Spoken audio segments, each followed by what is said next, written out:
ಶ್ರೀ ಗುರುಭ್ಯೋ ನಮಃ. ಹರಿ ಓಂ. ಜಗದ್ಗುರುಂ ಕೃಪಾಸಿಂಧುಂ ಶರಣಾಗತವತ್ಸಲಂ ಭಕ್ತಮಾನಸ ಸಂಚಾರಂ ಮಹೀಪತೆ ನಮಾಮ್ಯಹಂ. ಭಜಾಂ ಕೃಷ್ಣರಾಜಾನಾಂ ಭೂಪತೇಸ್ತನುಜಂ ವಿಭುಂ ಜ್ಞಾನೋಪದೇಶಕರ್ತಾರಂ ಸರ್ವದಾನಂದರೂಪಿಣಂ. ಆ ಖಂಡಿಕೆಯ ಶ್ರೀ ಮಹಿಪತಿದಾಸರ ಮಕ್ಕಳಾದ ಶ್ರೀ ಕೃಷ್ಣದಾಸರು ತಮ್ಮ ತಂದೆಯನ್ನೇ ಸ್ವರೂಪೋದ್ಧಾರಕ ಗುರುಗಳಾಗಿ ಮಾಡಿಕೊಂಡು ಅವರಿಂದ ಅಪರೋಕ್ಷ ಜ್ಞಾನವನ್ನು ಪಡೆದು ದಾಸ ಸಾಹಿತ್ಯಕ್ಕೆ ಅಮೂಲ್ಯವಾದ ಕೊಡುಗೆಗಳನ್ನು ನೀಡಿದ್ದಾರೆ. ಶ್ರೀ ಮಹಿಪತಿದಾಸರಂತೆ ಇವರೂ ಸಹ ಬಹುಭಾಷಾ ವಿಶಾರದರಾಗಿದ್ದು ಕನ್ನಡ, ಮರಾಠಿ, ಹಿಂದಿ, ತೆಲುಗು, ಉರ್ದು ಈ ಎಲ್ಲ ಭಾಷೆಗಳಲ್ಲಿ ದಾಸ ಸಾಹಿತ್ಯವನ್ನು ನಿರ್ಮಿಸಿದ್ದಾರೆ. ಕನ್ನಡದಲ್ಲಿ ದೀರ್ಘಕೃತಿಗಳಾದ ಭಾವಾರ್ಥ ಸಪ್ತಕಾಂಡ ರಾಮಾಯಣ, ದಶಮಸ್ಕಂದ ಭಾಗವತ, ಆನಂದ ಲಹರಿ ಇವುಗಳನ್ನು ಮನೋಜ್ಞವಾಗಿ ರಚಿಸಿದ್ದಾರೆ. ಖಂಡಕಾವ್ಯಗಳಲ್ಲಿ ಭಾಗವತರ ಚರಿತ್ರೆಗಳನ್ನು ಸಹ ರಚಿಸಿದ್ದಾರೆ. ಇದೇ ರೀತಿಯಾಗಿ ಅನೇಕ ನೀತಿ ಬೋಧಕ ಕೃತಿಗಳನ್ನು ರಚಿಸಿ ನಮ್ಮ ಮಾನವರೆಲ್ಲರಿಗೂ ಮಹದೋಪಕಾರ ಮಾಡಿದ್ದಾರೆ. ಶ್ರೀಕೃಷ್ಣದಾಸರು ರಚಿಸಿದ ದೀರ್ಘ ಕೃತಿಗಳಲ್ಲಿ ಒಂದಾದ ಕನ್ನಡ ಭಾವಾರ್ಥ ಸಪ್ತಕಾಂಡ ರಾಮಾಯಣದಲ್ಲಿ ಶ್ರೀರಾಮನ ಸಂಪೂರ್ಣ ಚರಿತ್ರೆಯನ್ನು ವಾಲ್ಮೀಕಿ ಋಷಿಗಳು ಲವಕುಶರಿಗೆ ಹೇಳುವ ಪರಿಯಲ್ಲಿ ಬಾಲಕಾಂಡದಿಂದ ಹಿಡಿದು ಉತ್ತರಕಾಂಡದವರೆಗೆ ಇದರಲ್ಲಿ ಚಾಮರಿ, ಪದ, ಶ್ಲೋಕ, ಪರಿವರ್ಧಿನಿ, ಸವಾಯಿ ಹಾಗೂ ಷಟ್ಪದಿಗಳನ್ನು ಬಳಸಿ ಅದೇ ರೀತಿಯಾಗಿ ವ್ಯಾಕರಣದ ಆದಿಪ್ರಾಸ ಅಂತ್ಯಪ್ರಾಸಗಳನ್ನು ಬಳಸಿ ಮನೋಜ್ಞವಾಗಿ ಈ ಕನ್ನಡ ಭಾವಾರ್ಥ ಸಪ್ತಕಾಂಡ ರಾಮಾಯಣವನ್ನು ರಚನೆ ಮಾಡಿದ್ದಾರೆ.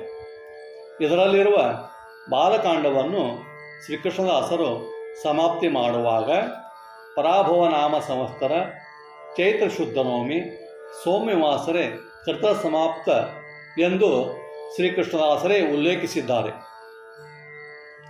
ಇದರಲ್ಲಿರುವ ವಿಶೇಷವೇನೆಂದರೆ ಈಗ ಪರಾಭವನಾಮ ಸಂವತ್ಸರ ನಡೆದದ್ದು, ಇಂದು ಚೈತ್ರ ಶುದ್ಧ ರಾಮನವಮಿ ಇದ್ದು ಸುಮಾರು 360 ವರ್ಷಗಳ ಹಿಂದೆ ಇದೇ ಸಂವತ್ಸರದ ಇದೇ ಶುಭ ದಿನದಂದು ಶ್ರೀಕೃಷ್ಣದಾಸರು ಭಾವಾರ್ಥ ರಾಮಾಯಣ ಬಾಲಕಾಂಡವನ್ನು ಬರೆದು ಸಂಪನ್ನಗೊಳಿಸಿದ್ದು ಉಂಟು.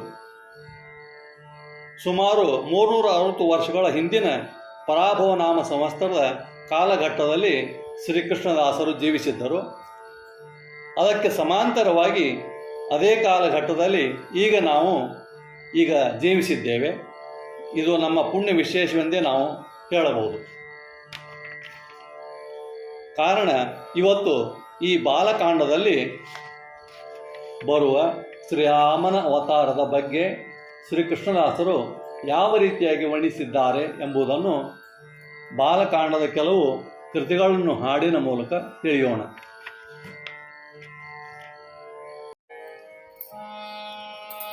ಬಾಲಕಾಂಡದ ಪ್ರಾರಂಭದಲ್ಲಿ ಚಾಮರಿ ಒಳಗೆ ಕೃಷ್ಣದಾಸರು ಒಂದು ಪದ್ಯವನ್ನು ರಚನೆ ಮಾಡ್ತಾ, ಇದರೊಳಗೆ ಲವಕುಶರು ತಮ್ಮ ಗುರುಗಳಾಗಿರ್ತಕ್ಕಂಥ ವಾಲ್ಮೀಕಿ ಋಷಿಗಳಲ್ಲಿ ತಮ್ಮ ತಂದೆಯಾಗಿರ್ತಕ್ಕಂಥ ಶ್ರೀರಾಮಚಂದ್ರನ ಚರಿತ್ರೆಯನ್ನು ತಮಗೆ ತಿಳಿಸಬೇಕು ಅಂತಿಕೊಂಡು ವಿಜ್ಞಾಪಿಸಿಕೊಂಡಾಗ ಅದಕ್ಕೆ ವಾಲ್ಮೀಕಿ ಋಷಿಗಳು ಆಗಲಿ ಅಂತಿಕೊಂಡು ಹೇಳಿ ಶ್ರೀರಾಮಚಂದ್ರನ ಚರಿತ್ರೆಯನ್ನು, ಎಂಥ ಚರಿತ್ರೆ ಅಂದ್ರೆ ಶ್ರೀರಾಮಚಂದ್ರನ ಚರಿತ್ರೆಯನ್ನು ಕೇಳಿದ್ರೆ ಅದು ನಮ್ಮ ಕಿವಿಗಳಿಗೆ ಆನಂದವನ್ನು ಉಂಟು ಮಾಡ್ತದೆ. ಅಲ್ಲದೆ ನಮ್ಮ ಸಂಸಾರಕ್ಕೆ ತಾರಕವಾಗಿರ್ತಕ್ಕಂಥ ನಮ್ಮ ಎಲ್ಲ ಪಾಪಗಳನ್ನು ಪರಿಹಾರ ಮಾಡ್ತಕ್ಕಂಥ ಶ್ರೀರಾಮಚಂದ್ರನ ಕಥೆಯನ್ನು ನಾನು ನಿಮಗೆ ತಿಳಿಸ್ಕೊಡ್ತೀನಿ ಅಂತಿಕೊಂಡು ವಾಲ್ಮೀಕಿ ಋಷಿಗಳು ಲವಕುಶರಿಗೆ ಹೇಳ್ತಾರೆ. ಆ ಒಂದು ಪದ್ಯವನ್ನು ಈಗ ನೋಡೋಣಂತ. ಒಂದು ದಿನದಲ್ಲಿ ಭಕುತಿಯಿಂದಲಿ ಮುನಿಗೆ ವಂದಿಸಿ ಕುಶನೋ ಸಂಧಿಸಿ, ಒಂದು ದಿನದಲ್ಲಿ ಭಕುತಿಯಿಂದಲಿ ಮುನಿಗೆ ವಂದಿಸಿ ಕುಶನೋ ಸಂಧಿಸಿ, ತಂದೆ ರಾಘವ ಚರಿತೆ ಮೋಘವ ಕೇಳಿಸುವುದು ಕರುಣಿಸುವುದು ಒಂದು ದಿನದಲ್ಲಿ ಭಕುತಿಯಿಂದಲಿ ಮುನಿಗೆ ವಂದಿಸಿ ಕುಶನು ಸಂಧಿಸಿ ಎಂದು ಕೇಳಲಿ ಹರುಷದೇಳಲಿ ಎಂದು ಕೇಳಲಿ ಹರುಷದೇಳಲಿ ಶಿಷ್ಯ ಬೋಧಕ ವಿಜ್ಞ ವಾಲ್ಮೀಕ ಎಂದು ಕೇಳಲಿ ಹರುಷದೇಳಲಿ ಶಿಷ್ಯ ಬೋಧಕ ವಿಜ್ಞ ವಾಲ್ಮೀಕ ತಂದು ಸುಂದರ ಹೃದಯ ಮಂದಿರ ಮೂರ್ತಿ ರಾಮನ ವ್ಯಾಪ್ತ ಕಾಮನ ಒಂದು ದಿನದಲ್ಲಿ ಭಕುತಿಯಿಂದಲಿ ಮುನಿಗೆ ವಂದಿಸಿ ಕುಶನು ಸಂಧಿಸಿ ಒಂದು ದಿನದಲ್ಲಿ ಭಕುತಿಯಿಂದಲಿ ಮುನಿಗೆ ವಂದಿಸಿ ಕುಶನು ಸಂಧಿಸಿ ಆಲಿಸೆ ಮಳರು ಬುದ್ಧಿ ವಿಮಳರು ಗುರು ಮಹೀಪತಿ ನಂದನ ಸಾರಥಿ ಆಲಿಸೆ ಮಳರು ಬುದ್ಧಿ ವಿಮಳರು ಗುರು ಮಹೀಪತಿ ನಂದನ ಸಾರಥಿ ಲೀಲೆ ಲವ ಕುಶ ಕರ್ಣ ಪೀಯೂಷ ಭವದ ತಾರಕ ಕಲುಷ ಹಾರಕ ಒಂದು ದಿನದಲ್ಲಿ ಭಕುತಿಯಿಂದಲಿ ಮುನಿಗೆ ವಂದಿಸಿ ಕುಶನು ಸಂಧಿಸಿ ಒಂದು ದಿನದಲ್ಲಿ ಭಕುತಿಯಿಂದಲಿ ಮುನಿಗೆ ವಂದಿಸಿ ಕುಶನು ಸಂಧಿಸಿ ತಂದೆ ರಾಘವ ಚರಿತೆ ಮೋಘವ ಕೇಳಿಸುವುದು ಕರುಣಿಸುವುದು ಒಂದು ದಿನದಲ್ಲಿ ಭಕುತಿಯಿಂದಲಿ ಒಂದು ದಿನದಲ್ಲಿ ಭಕುತಿಯಿಂದಲಿ ಮುನಿಗೆ ವಂದಿಸಿ ಕುಶನು ಸಂಧಿಸಿ.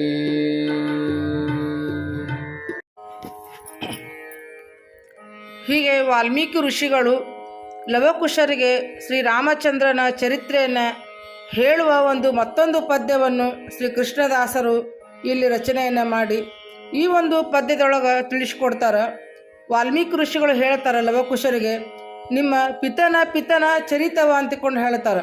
ಅಂದರೆ ನಿಮ್ಮ ತಂದೆಯಾಗಿರ್ತಕ್ಕಂಥ ದಶರಥ ಮಹಾರಾಜನ ಚರಿತ್ರೆಯನ್ನು ನಾನು ನಿಮಗೆ ತಿಳಿಸಿಕೊಡ್ತೀನಿ ಕೇಳ್ರಿ ಅಂತ ಹೇಳ್ತಾ, ದಶರಥ ಮಹಾರಾಜ ಸೂರ್ಯವಂಶದಲ್ಲಿ ಬಂದಿರತಕ್ಕಂಥ ಒಬ್ಬ ರಾಜ. ಸೂರ್ಯವಂಶದೊಳಗೆ ಇಕ್ಷ್ವಾಕು, ವೈವಸ್ವತಮನು, ರಘು ಹೀಗೆ ಅನೇಕ ರಾಜರುಗಳು ಆಳಿ ಹೋಗ್ಯಾರ. ಇಂಥ ಒಂದು ಸೂರ್ಯವಂಶದಲ್ಲಿ ಬಂದಿರತಕ್ಕಂಥ ದಶರಥ ಮಹಾರಾಜನಿಗೆ ಕೌಸಲ್ಯೆ, ಸುಮಿತ್ರೆ ಮತ್ತು ಕೈಕೇಯಿ ಎಂಬ 3 ಜನ ಅವರಿಗೆ ಪತ್ನಿಯರು ಇರ್ತಾರೆ. ಆದರೆ ಅವ್ರಿಗೆ ಯಾರಿಗೂ ಸಂತಾನ ಆಗದೇ ಇರುವ ಕಾರಣ ದಶರಥ ಮಹಾರಾಜ ಅತ್ರಿ, ವಶಿಷ್ಠ ಮತ್ತು ವಿಶ್ವಾಮಿತ್ರ ಇವರೆಲ್ಲರನ್ನು ಕರೆಸಿ ಒಂದು ಪುತ್ರ ಕಾಮೇಷ್ಟಿ ಯಾಗವನ್ನು ಮಾಡ್ತಾನೆ. ಆ ಯಾಗದೊಳಗೆ ಅವರಿಗೆ ಅಗ್ನಿದೇವ ಪಾಯಸದ ಪಾತ್ರೆಯನ್ನು ಅವನಿಗೆ ವರದಾನವಾಗಿ ಕೊಡ್ತಾನೆ. ಅದನ್ನು 3 ಜನ ಪತ್ನಿಯರಿಗೆ ದಶರಥ ಮಹಾರಾಜ ಸಮಾನವಾಗಿ ಹಂಚಿಕೊಟ್ಟಾಗ ಆ 3 ಜನ ಪತ್ನಿಯರೊಳಗೆ ಸಂತಾನ ಆಗ್ತದೆ. ಸ್ವತಃ ಭಗವಂತ ಶ್ರೀಮನ್ನಾರಾಯಣ ಕೌಸಲ್ಯ ಗರ್ಭದೊಳಗೆ ಜನಿಸಿ ಬರ್ತಾನೆ. ಆಮೇಲೆ ಸೌಮಿತ್ರಿ ಒಳಗೆ ಶೇಷದೇವರು ಅವತಾರ ಮಾಡಿ ಬರ್ತಾರೆ. ಮುಂದೆ ಕೈಕೇಯಲ್ಲಿ ಇಲ್ಲಿ ಕೃಷ್ಣದಾಸರು ವರ್ಣನೆಯನ್ನು ಮಾಡ್ತಾರೆ. ಕೌಸಲ್ಯ ಗರ್ಭದಲ್ಲಿ ವಿಷ್ಣು, ಸುಮಿತ್ರಿಂಗೆ ತವಶೇಷ, ಕೈಕೇಯಲ್ಲಿ ಶಂಖಚಕ್ರಗಳು ಅಂತ ಹೇಳ್ತಾರೆ. ಅಂದ್ರೆ ಕೌಸಲ್ಯ ಗರ್ಭದೊಳಗೆ ವಿಷ್ಣು ಅವತಾರ ಮಾಡ್ತಾನೆ, ಸುಮಿತ್ರೆ ಒಳಗೆ ಶೇಷದೇವರು ಅವತಾರ ಮಾಡ್ತಾರೆ ಲಕ್ಷ್ಮಣನಾಗಿ.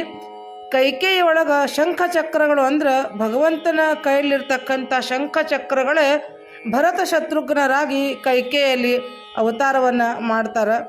ಅದಕ್ಕೆ ಈ ರೀತಿ ಸ್ವತಃ ನಾರಾಯಣನೇ ಯೋಗ ಮಾಯದಿಂದ ಕೌಸಲ್ಯ ಗರ್ಭದಲ್ಲಿ ಪ್ರವೇಶ ಮಾಡಿ ಅವತಾರ ಮಾಡಿ ಬರ್ತಾನೆ. ಯಾಕಂದ್ರೆ ಭಗವಂತನಿಗೆ ಹುಟ್ಟು ಅನ್ನೋದಿಲ್ಲ, ಕೇವಲ ಅವತಾರ ಮಾಡ್ತಾನೆ.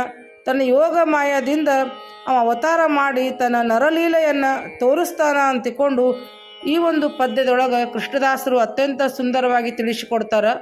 ಆ ಒಂದು ಪದ್ಯವನ್ನು ನೋಡೋಣಂತ. ಕೇಳು ಕುಶಲವ ನಿಮ್ಮ ಪಿತನ ಚರಿತವಾಂ ಪುಣ್ಯದೇಳಿಗೆಯನೆಂದರು ಶಿವಾಲ್ಮೀಕಿ ತಾನು ಪಾಲಿಸಿದರಿಳೆಯ ಮನು ಇಕ್ಷ್ವಾಕು ರಘು ಮುಖ್ಯ ಮೂಲ ಸೂರ್ಯಾನ್ವಯದಿ ಬಂದ ನೃಪರಿಲ್ಲ ಅವರ ಪಾರಂಪರ್ಯದೊಳಗ ಅಜಸುತನಾದ ಅವನೀಶ ಕುಲ ಶಿರೋಮಣಿಯ ದಶರಥನು ಯುವತಿಯರು ಕೌಸಲ್ಯ ಸುಮಿತ್ರೆ ಕೈಕೇಯರೊಡನೆ ತವಕದಿಂದಿರುತ ಸಂತಾನದಿಚ್ಛಯಲಿ ಅತ್ರಿ ವಶಿಷ್ಠ ವಿಶ್ವಾಮಿತ್ರರಂ ಕರೆಸಿ ಪುತ್ರ ಕಾಮೇಷ್ಟಿ ಮಖ ಮಾಡೆ ಹರಿದಯದಿ ಪಾತ್ರಿ ಬರೆ ಪಾಯಸದ ಭಾಗದ್ವಯಮಂ ಮಾಡಿ ಧಾತ್ರಿಯಲಿ ಕುಡಲಿ ಕೌಸಲ್ಯ ಸುಮಿತ್ರೆರಿಗೆ ಅವರು ತಮ್ಮೊಳಗರ್ಧ ಭಾಗಮಂ ಕೈಕೇಂಗೆ ಸವತಿಯರಂ ಕೂಡ ಸೇವಿಸಿದರೆಲ್ಲ ಕೌಸಲಯ ಗರ್ಭದಲ್ಲಿ ವಿಷ್ಣು ಸುಮಿತ್ರಿಂಗತವಶೇಷ ಕೈಕೇಯಲಿ ಶಂಖ ಚಕ್ರಗಳು ಅವತರಿಸಿ ಗರ್ಭದಳು ಯೋಗ ಮಾಯದಿ ನಿಲ್ಲಿಸಿ ನವಮಾಸ ತುಂಬಿ ಬರೆ ನರಲೀಲೆ ನಟಿಸಿ ಅವನಿಯೊಳಗುದಗಿಸಲು ಗುರು ಮಹೀಪತಿ ಸ್ವಾಮಿ ಭವ ಪದ್ಮಯೋನಿಸುರವರರು ನಲಿದಾಡೆ ಅವನಿಯೊಳಗುದಗಿಸಲು ಗುರು ಮಹೀಪತಿ ಸ್ವಾಮಿ ಭವ ಪದ್ಮಯೋನಿಸುರವರರು ನಲಿದಾಡೆ.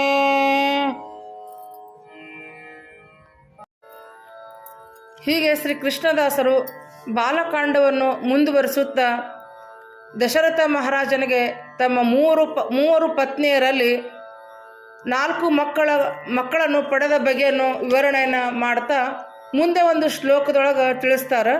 ಶುದ್ಧ ಚೈತ್ರದ ಪುನರ್ವಸು ನವಮಿಯ ಬದ್ಧವಾಸರ ಮಧ್ಯದಿ ಚಿನ್ಮಯ ಅದ್ವಿತೀಯ ಪರಾತ್ಪರ ಬ್ರಹ್ಮನೆ ಮುದ್ದು ರೂಪದಿ ಬಂದನು ಜಮ್ಮನೆ ಅಂತ ಹೇಳ್ತಾ ಚೈತ್ರ ಮಾಸದ ಪುನರ್ವಸು ನಕ್ಷತ್ರದೊಳಗೆ ನವಮಿ ದಿವಸ ಸ್ವತಃ ಪರಾತ್ಪರ ಬ್ರಹ್ಮನೆ ಅಂದ್ರೆ ಸ್ವತಃ ಭಗವಂತನೇ ಅದ್ವಿತೀಯ ಪರಾತ್ಪರ ಬ್ರಹ್ಮನೆ ಅಂತ ಹೇಳ್ತಾರೆ. ಅಂದ್ರೆ ಭಗವಂತನಿಗೆ ಅದ್ವಿತೀಯ, ಭಗವಂತನಿಗೆ ಯಾರೂ ಸಮನಾದವರು ಯಾರೂ ಇಲ್ಲ. ಅಂಥ ಅದ್ವಿತೀಯ ಪರಾತ್ಪರ ಬ್ರಹ್ಮನಾಗಿರ್ತಕ್ಕಂಥ ಸ್ವತಃ ವಿಷ್ಣುನೇ ಮುದ್ದು ರೂಪದಿ ಬಂದನು ಜಮ್ಮನೆ ಅಂತಿಕೊಂಡು ಶ್ರೀರಾಮಚಂದ್ರನಾಗಿ ಅವತಾರ ಮಾಡಿದ ಅಂತಿಕೊಂಡಿಲೆ ವರ್ಣನೆಯನ್ನು ಮಾಡ್ತಾರೆ.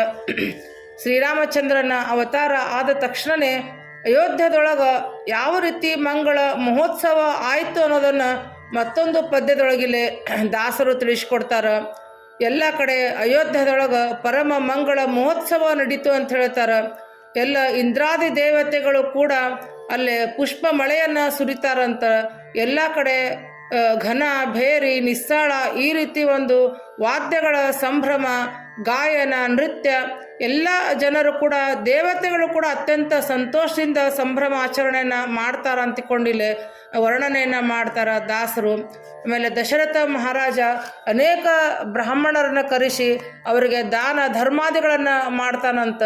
ಆಮೇಲೆ ಎಲ್ಲ ಮಕ್ಕಳಿಗೂ ಕೂಡ ಜಾತ ಕರ್ಮಗಳನ್ನು ಮಾಡಿ ಅವರಿಗೆ ತೊಟ್ಟಿಲೊಳಗೆ ಹಾಕಿ ಎಲ್ಲ 4 ಮಕ್ಕಳಿಗೆ ಹೆಸರನ್ನು ಇಡ್ತಾನ ಅಂತಿಕೊಂಡು ನಾಮಕರಣ ಶಾಸ್ತ್ರವನ್ನು ಮಾಡ್ತಾನ ಅಂತಿಕೊಂಡು ದಾಸರು ಹೇಳ್ತಾರೆ. ಕೌಸಲ್ಯಾತ್ಮಜಗೆ ಅಂದ್ರೆ ಕೌಸಲ್ಯ ಪುತ್ರನಾಗಿರ್ತಕ್ಕಂಥ ಕೌಸಲ್ಯ ಪುತ್ರನಿಗೆ ಶ್ರೀರಾಮ ಅಂತಿಕೊಂಡು ನಾಮಕರಣವನ್ನು ಮಾಡ್ತಾರೆ. ಸುಮಿತ್ರೆಯ ಪುತ್ರನಿಗೆ ಲಕ್ಷ್ಮಣ ಅಂತಿಕೊಂಡು ಹೆಸರನ್ನು ಇಡ್ತಾರೆ. ಕೈಕೇಯ ಮಕ್ಕಳಿಗೆ ಭರತ ಶತ್ರುಘ್ನ ಅಂತಿಕೊಂಡಿಲ್ಲೇ ಹೆಸರನ್ನು ಇಡ್ತಾರೆ. ಈ ರೀತಿ ಎಲ್ಲರೂ ಕೂಡ ಒಂದು ಸಂಭ್ರಮ ಆಚರಣೆಯನ್ನು ಮಾಡಿ ಸಂತೋಷವನ್ನು ಪಡ್ತಾರ ಅಂತಿಕೊಂಡು ಈ ಒಂದು ಪದ್ಯದೊಳಗೆ ತಿಳಿಸಿಕೊಡ್ತಾರೆ. ಆ ಒಂದು ಪದ್ಯವನ್ನು ಇಲ್ಲಿ ನೋಡೋಣಂತ. ಶುದ್ಧ ಚೈತ್ರದ ಪುನರ್ವಸು ನವಮಿಯ ಬದ್ಧವಾಸರ ಮಧ್ಯದಿ ಚಿನ್ಮಯ ಅದ್ವಿತೀಯ ಪರಾತ್ಪರ ಬ್ರಹ್ಮನೇ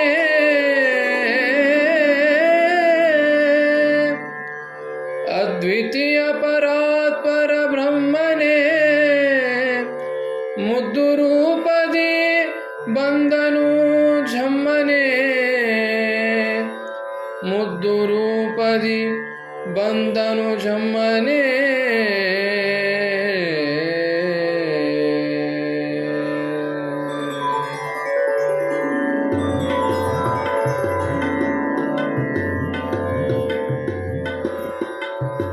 ಇಂದು ಪರಮ ಮಂಗಳ ಮಹೋತ್ಸವವಾಯಿತು ಅಯೋಧ್ಯಾಪುರದೊಳಗೆ ಇಂದು ಪರಮ ಮಂಗಳ ಮಹೋತ್ಸವವಾಯಿತು ಅಯೋಧ್ಯಾಪುರದೊಳಗೆ ಸುಂದರ ನಂದನರಾದರು ನಾಲ್ವರು ಸುಂದರ ನಂದನರಾದರು ನಾಲ್ವರು ದಶರಥ ರಾಜ ಶಿರೋಮಣಿಗೆ ಇಂದು ಪರಮ ಮಂಗಳ ಮಹೋತ್ಸವವಾಯಿತು ಅಯೋಧ್ಯಾಪುರದೊಳಗೆ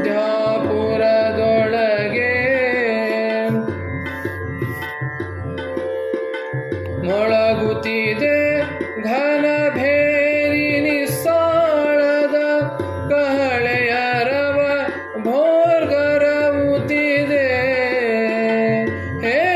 ಹೇಳಲಿನ್ನೇನದ ಜನವೆನು ತೀರ್ತುದು ಗಾಯನ ನೃತ್ಯದ ಲೋಕುತ್ತಿದೆ ಇಂದು ಪರಮ ಮಂಗಳ ಮಹೋತ್ಸವವಾಯಿತು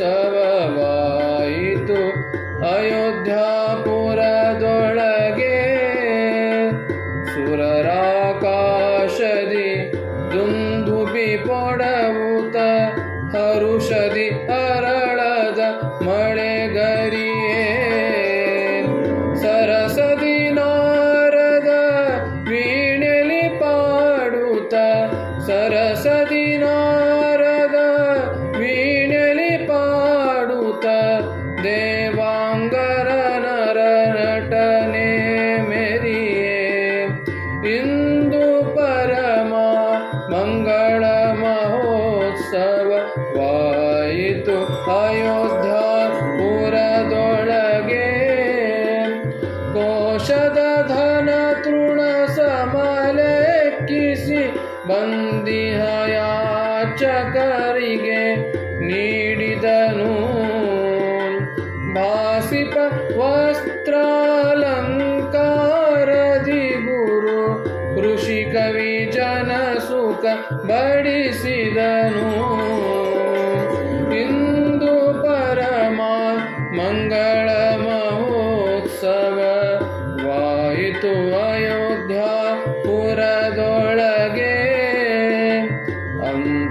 ಅಂತಃಪುರದೊಳು ಹೋಗಿ ರೂಪನು ಸುತ ದರುಶನ ಅಮೃತ ಪಾನದಲ್ಲಿ ಸಂತಸ ಪಡುತ್ತಲಿ ಜಾತ ಕರ್ಮಗಳನ್ನು ಸಂತಸ ಪಡುತ್ತಲಿ ಜಾತ ಕರ್ಮಗಳನ್ನು ಮಾಡಿ ವಸಿಷ್ಠನ ಆಜ್ಞೆಯಲಿ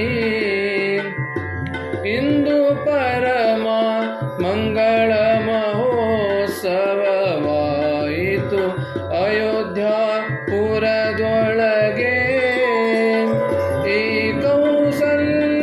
ಕೌಸಲ್ಯಾತ್ಮಜನೇ ರಾಮನು ಸುಮಿತ್ರಿಯ ಮಗ ಲಕ್ಷ್ಮಣನು ಕೈಕಿಯ ಮಕ್ಕಳು ಭರತ ಶತ್ರುಘ್ನರು ಎನ್ನುತ್ತಲಿ ನಾಮವ ರಚಿಸಿದನು ಇಂದು ಪರಮ ಮಂಗಳ ಮಹೋ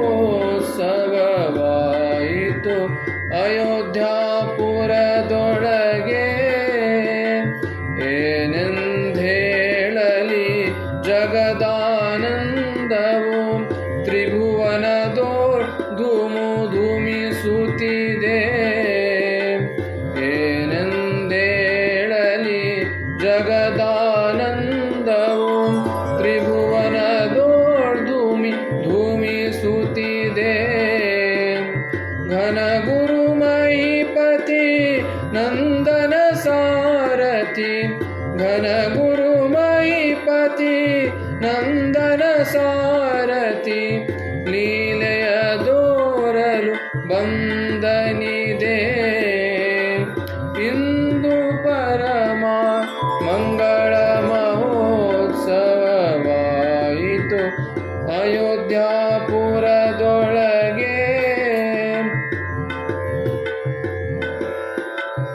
ಇಂದು ಪರಮ ಮಂಗಳ ಮಹೋತ್ಸವವಾಯಿತು ಅಯೋಧ್ಯಾಪುರದೊಳಗೆ.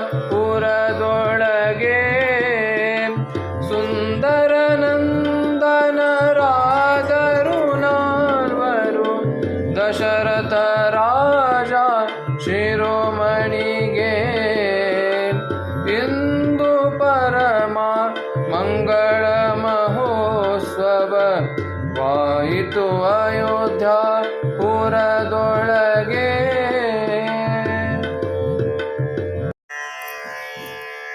ಹೀಗೆ ಅಯೋಧ್ಯೆಯಲ್ಲಿ ಶ್ರೀರಾಮಚಂದ್ರನ ಅವತಾರವಾದ ನಂತರ ಶ್ರೀರಾಮಚಂದ್ರನಿಗೆ ಶ್ರೀರಾಮ ಅಂತಿಕೊಂಡು ನಾಮಕರಣ ಮಾಡಿ ಅವನನ್ನು ತೊಟ್ಟಿಲೊಳಗೆ ಇಟ್ಟು ಎಲ್ಲರೂ ತೂಗ್ತಾ ಜೋಗಳ ಪದ್ಯವನ್ನು ಹಾಡ್ತಾರೆ.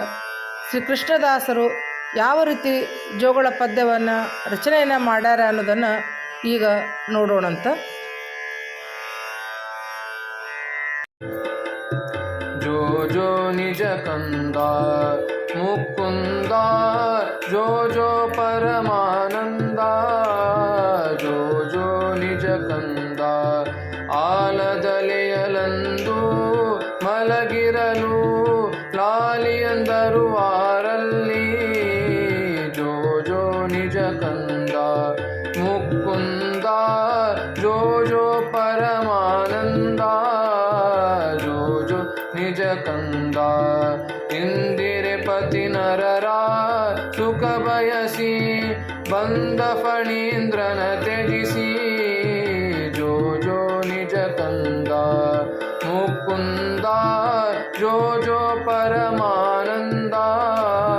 ಜೋ ಜೋ ನಿಜ ಕಂದ ಗುರು ಮಹಿಪತಿ ಸ್ವಾಮಿ ರಘುವೀರ ಶರಣಾಗತ ಸಹಕಾರ.